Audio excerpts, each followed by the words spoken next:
All right, let's talk about the perfect houseplant. I mean, the one for literally everyone, whether you're a seasoned pro or you're, well, convinced you kill every plant you look at. We're diving into the ZZ plant, and we're going to find out why it's famous for being practically unkillable. Does this sound familiar? You bring home a gorgeous plant, you're full of hope, and then a few weeks later, it just gives up. If you're nodding along thinking you have a black thumb, I'm telling you this is about to change your entire perspective. And here it is. Just look at this thing. Those deep green, waxy leaves. It's got this amazing, almost sculptural vibe. But you know what the best part is? The big secret? It actually loves it when you forget about it. Seriously. Okay, let's get official for a second. The botanical name is Zamioculcas zamiofolia, which is a mouthful. That's why most of us just call it the ZZ plant. Or, even cooler, the Zanzibar gem. But my absolute favorite nickname is the Eternity plant. And trust me, that name is earned. So why is this plant your new best friend? Well, first off, it looks incredible. But it's not fussy about light, so that dark corner in your apartment? Perfect. And if you forget to water it, no problem. It's got these little potato-like things in its roots that store water for ages. Oh, and on top of all that, it's a beast at purifying your air. I mean, what's not to love? Feeling good about this? You should be. Because honestly, taking care of a ZZ plant really just boils down to two super simple golden rules. You get these right, and you are pretty much guaranteed to succeed. Okay, if you remember only one thing from this whole explainer, let it be this.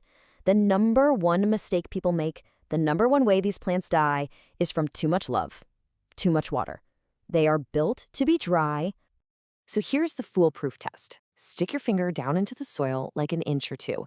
If you feel even a hint of moisture, just turn around and walk away. You'll probably only end up watering it every 2, maybe 3 weeks, sometimes even less. Seriously, less is more. And now for the second rule, which is, believe it or not, even easier. Light. The ZZ plant is probably one of the most chill, adaptable houseplants you can find. It's really not picky. And this is where it really shines. Yeah, it's famous for handling low light like a champ, but you want to see it really happy? Put it in a room with medium to bright indirect light. That's its sweet spot.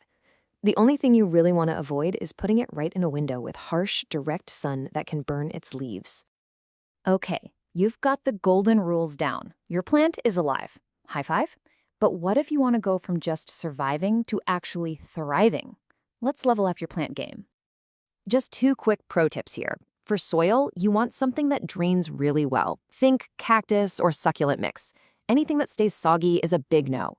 And as for fertilizer, you really don't need much. Just a little bit at half strength every month or 2 during spring and summer when it's growing. The rest of the year, just let it be. And here's something really fun. When your ZZ plant is happy, you can make more of them for free. The easiest way is to just divide it. You literally take it out of the pot and you'll see those little potato-like rhizomes. You just gently break them apart, make sure each new piece has a stem and some roots, and stick them in new pots. Done. You know, your plant will actually tell you what it needs. You just have to learn how to speak its language. So this next part is all about reading those signals so you know exactly what's going on. This is pretty much everything you need to know. If you see yellow leaves or the stems feel soft and mushy, you're overwatering. Stop immediately. But if the leaves are a little droopy or the edges are crispy, that just means it's thirsty. That is a way, way easier problem to fix. Trust me, you'd much rather it be a little thirsty than drowning. Okay, hold on. Before we go any further, we have to talk about something that is really, really important. If you have pets at home or small children, you absolutely need to pay attention to this next part. All right, let's be crystal clear here. Every single part of the ZZ plant is toxic if it's eaten. It won't kill them, but if a curious dog or a toddler decides to chew on a leaf, it can cause some pretty nasty irritation in their mouth and stomach. So the bottom line is simple. Placement is key. Just keep it up high, somewhere out of reach. So let's just wrap this all up in a neat little bow. Here's the snapshot. The difficulty level? Low. The water it needs? Low. But its power to clean your air? High. It's really just a winning combo. At the end of the day, the ZZ plant isn't just some decoration. It becomes this easygoing, long-term buddy that's quietly making the air you breathe a little bit better.